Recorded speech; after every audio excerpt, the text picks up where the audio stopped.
চোখের ক্লান্তি, চোখে টান, দৃষ্টির অস্পষ্টতা কিংবা চোখের পাতায় অতিরিক্ত ঢিলে ভাব ছোটখাটো সমস্যা হলেও পরে বড় সমস্যার রূপ কিন্তু নিতে পারে।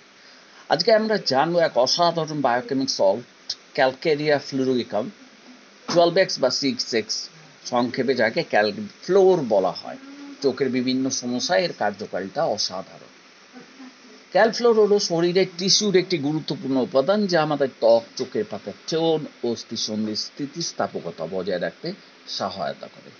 চোখের ক্ষেত্রে এটি যেসব সমস্যায় কার্যকর তা হলো চোখের ক্লান্তি বা স্ট্রেন, যারা দীর্ঘ সময় ধরে স্ক্রিনের দিকে তাকিয়ে থাকেন, চোখের চাপ পড়ে, তাদের জন্য দারুণ উপকারী। চোখের পাতার ঢিলে ভাব, এটা সারাতে সাহায্য করে। ফ্লোটার্স বা চোখে কালো দাগ দেখা চেনা সমস্যাগুলোর মধ্যে অন্যতম। ক্যালফ্লোর চোখের অভ্যন্তরীণ স্থিতি বজায় রাখতে সাহায্য করে। দৃষ্টিশক্তি দুর্বল হওয়া, বিশেষ করে যখন চোখে ক্লান্তি থেকে দৃষ্টি ঝাপসা লাগে, সেক্ষেত্রেও এটি সহায়ক। চোখের চারপাশে কুঁচকে যাওয়া ত্বক বা চামড়া টিস্যু রিপেয়ারেও এটি সহায়তা করে। সাধারণভাবে দিনে 3-4 বার 4টি করে ট্যাবলেট খাওয়া হয়।